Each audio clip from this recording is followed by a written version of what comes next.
اس کلام کی شان کی ہے. یاد یہ دیکھیے ہمارا کنسپٹ یہ ہے کہ ہمارے یہاں بڑوں کی عزت کی جاتی ہے, بڑوں کو مقام دیا جاتا ہے. اگر کوئی شخص حافظ قرآن ہو, عالم دین ہو, ڈاکٹر ہو, انجینئر ہو, بڑا لکھا ہو اور وہ اپنے باپ کے ساتھ جا رہا ہو تو کیا خیال ہے کہ ہمارے یہاں ہمارے معاشرے میں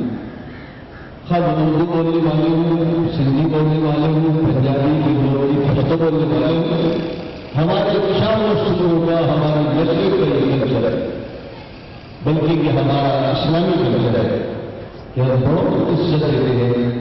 اور کس طرح سے عزت دیتے ہیں کہ چھوٹا اور بڑا چل رہا ہو اور چھوٹا شخص اگر سے ان جو فصل میں بہت آگے ہو, اپنے باپ کے ساتھ چل رہا ہو, ایسے عالم میں بچہ پیچھے چلتا ہے اور باپ اور بزرگ آگے چلا رہا ہے. اگر ایک شخص حافظ قرآن ہے, عالم دین ہے, اور وہ اور باپ اس کا دونوں چل رہے ہیں, باپ پیچھے پیچھے چل رہا ہو اور بیٹا آگے آگے چل رہا ہو, تو ہمارا کلچر یہ کہتا ہے کہ جو بزرگ ہوگا وہ سرہانے بیٹھے گا اور جو چھوٹی عمر کا لڑکا ہے وہ پائیں بیٹھے گا.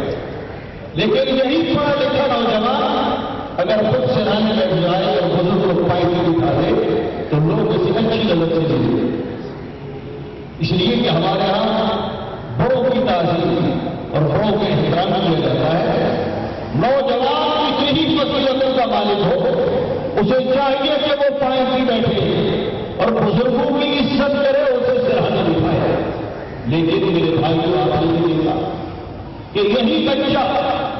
جو اپنے باپ کے آگے چل نہیں سکتا, یہی بچہ جو اپنے باپ کے سراہنے بیٹھ نہیں سکتا, جب ماہ مبارک کا رمضان آ جائے تو اسی نوجوان کو محلے کے سارے لوگ مل کر مصلی امامت پر آگے کھڑا کرتے ہیں. اس کے پیچھے اس کا باپ بھی کھڑا ہوتا ہے, اس کا دادا بھی کھڑا ہوتا ہے, اس کی قوم کا سردار بھی کھڑا ہوتا ہے, علاقے کا ناظر بھی اس کے پیچھے کھڑا ہوتا ہے.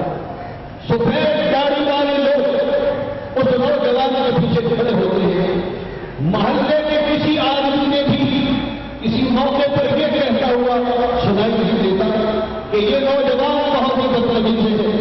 اس کا کردار تہذیب سے گھرا ہوا ہے. دیکھو تو صحیح,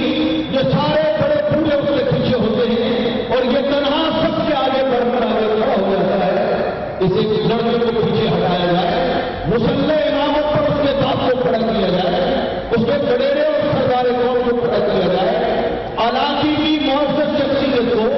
کسی سفید ریش آدمی کو آگے کھڑا کیا جائے. اس بچے کو کیسے ہمت ہوئی کہ وہ نوجوان بوڑھوں سے آگے مصلی امامت پر کھڑا ہو جائے؟ کسی کو کبھی بھی نہیں نکالا نہیں ہوگا. اس لیے کہ ہر آدمی یہ جانتا ہے کہ اس بچے کی یہ مجال نہیں کہ بزرگوں کے آگے کھڑا ہو جائے,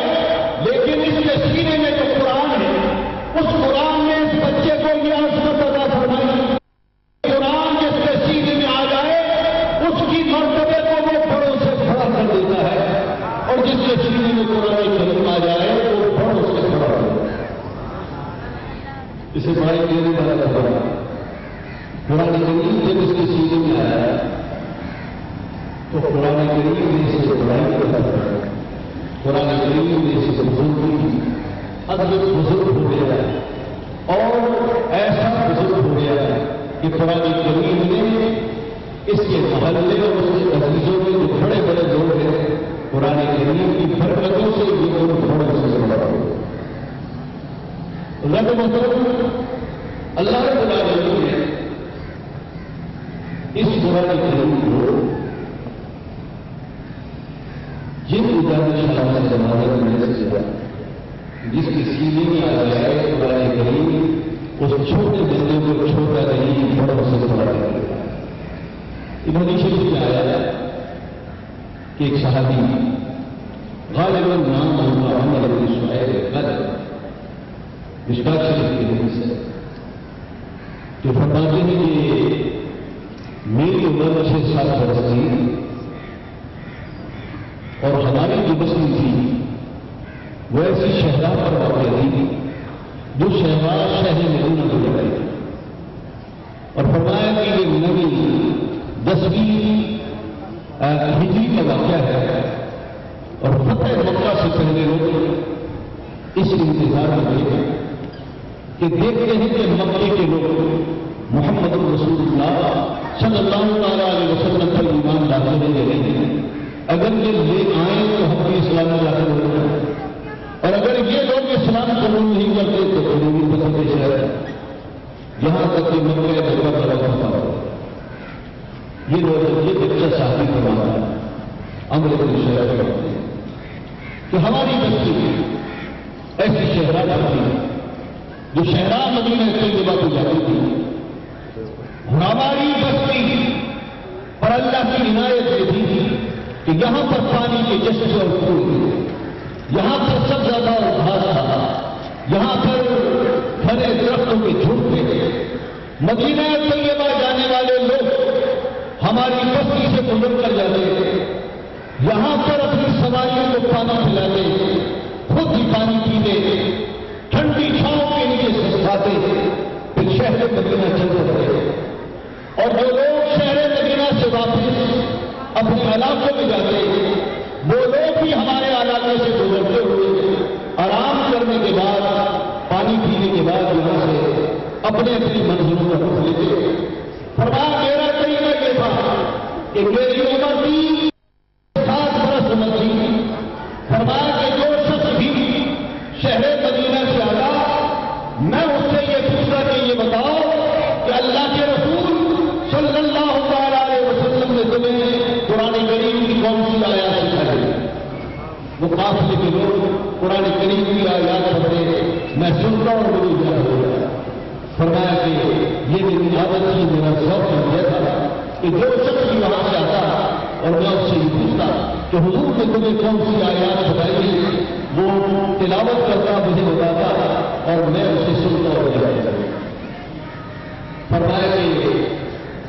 ایسا ہوا کہ مکہ مکرمہ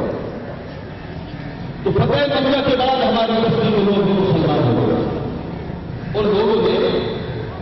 میرے والد کی مائیت سے ایک چھوٹا سا وقت لگایا جو شہر اور رسول اللہ صلی اللہ علیہ وسلم سے دین کی احکام سیکھی۔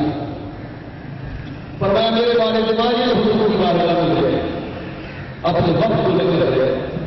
کچھ روز رہے، حضور سید عالم صلی اللہ علیہ وسلم نے دین کی احکام بتایا، اور پھر جب ہمارے والد آنے لگے تو فرمایا 5 وقت کی نمازیں تم پر فرض ہے، زکات تم پر فرض ہے، رمضان کے روزے تم پر فرض ہے، حج بیت اللہ کی استطاعت پاتے ہو تو حج فرض ہے۔ اور فرمایا کہ ان 5 اوقات کی نمازوں کے لیے تمہارا ایک امام ہونا چاہیے، اور تمہارا امام وہ ہونا چاہیے کہ جو بستی میں تمہاری بستی میں جسے قرآن کریم سب سے زیادہ فرمایا کہ میرے والد صاحب حضور اکرم صلی اللہ علیہ وسلم سے یہ تعلیمات لے کر آئے کہ بستی میں ہو تو میرے والد نے کہا کہ حضور نے فرمایا کہ 5